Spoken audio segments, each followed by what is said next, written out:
xogayihii hore warfaafinta xisbiga mucaaradka ee UCD oo maanta qayb ka mid ah warfideenada kula hadlay xarunta dhexe xisbiga UCD oo ku leeyahay magaalada Hargeysa ayaa ka hadlay waxqabadka xukuumadda 2019 isla markaasna dhawaan xukuumadda Soomaaliland ay soo bandhigtay sidoo kalena waxa uu sheegay in waxqabadkaasi ay xukuumadda Soomaaliland ay soo bandhigtay ay ku jireen muuqaalo aan loo aaneyn karin in waxqabad xukuumadda Soomaaliland ay sameysay inaan ka hadlo fiidiyoo xukuumaddu ay ku sheegayso waxqabadkii xukuumadda sanadkii dhaweyd ee kan ka horeeyay 2018 xukuumaddu waxay soo saartay buug iyo fiidiyoo wada socda oo ay ku sheegayso waxqabadkii waa ogeydeenoo shacbiga reer Soomaaliland feedback badan bay ka soo celiyeen taasi waxay keentay inay buuggiis ka daayaan maadaama aanay waxqabad badan hayn fiidiyoo yar ay u qaybiyaan tiifiyada xafladda hore waxay sameeyeen sermoni weyn oo lacag badan ku baxday waxqabadkii doorka hore sheegayeen buuggii ay sameeyeen ba ka qiimo badnaa lacagta ku baxday buugga fiidiyooga waxqabadka la inoogu sheegayo macnaha kaliya lahaa baan idin sheegayaa wuxuu ahaa sawir iyo history taariikh aan ku horeeyay madaxweynuhu wuxuu yiri waxaan safar ugu baxay dalka Imaaraadka dalka Guinea Ethiopia Djibouti waa run madaxweyne waad u baxday maxaad laakiin ka keentay kharash badan baa inaga baxay wafdi ballaaran baad ku baxday lacag badan baa ku baxday maxaa ka yimid Guinea maxay nooga yimid Ethiopia maxay nooga yimid Djibouti maad inoo sheeg ma hayno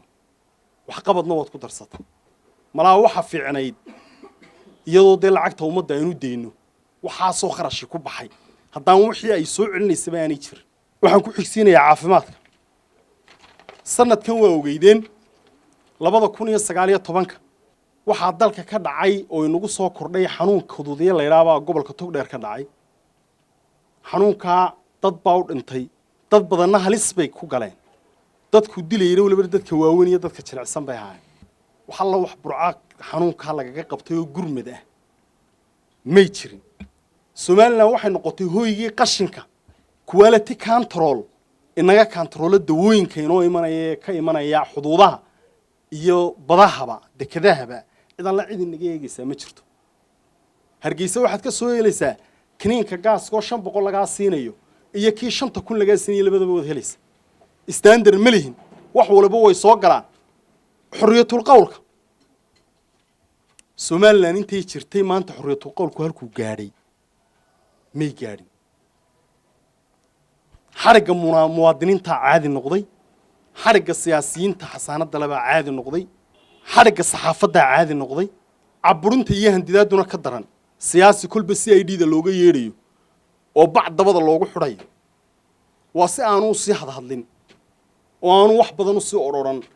ayaa kulba looga yeeraya CID da amara khaldan oo si khaldan ay u isticmaalayaan xukuumaddu sida wasiiradu oo heer bay gaadhay uu yiraahdo wasiirku hebel wax buu iga sheegay hal xidho waxbarashada waxa imika fiidiyoogodan ku sheegeen 1200 oo madaaris oo aan manhajkoodi jirin oo ay leeyihiin waanu samayn doonaa 2 sano xukuumayseena maxaa dadka loo dhigay waxa dadka loo dhigay bal noo sheega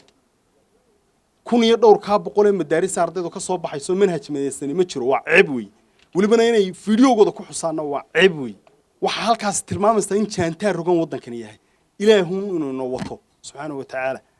ilaahay inuu ilaashanayo dawlad iyo dad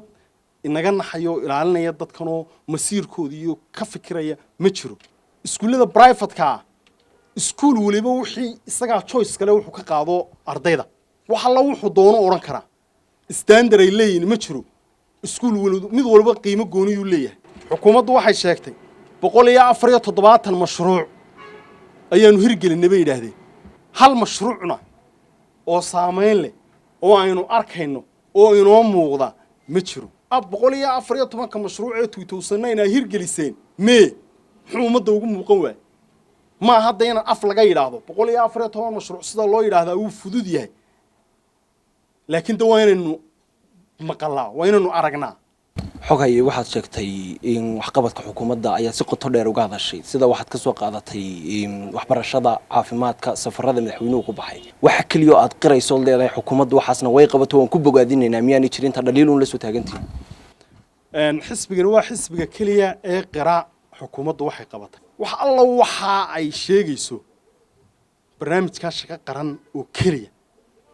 oo isagana haddaan siyaasad cad loo samayn fashilmi doona oo aan sii socon doonin mooyaane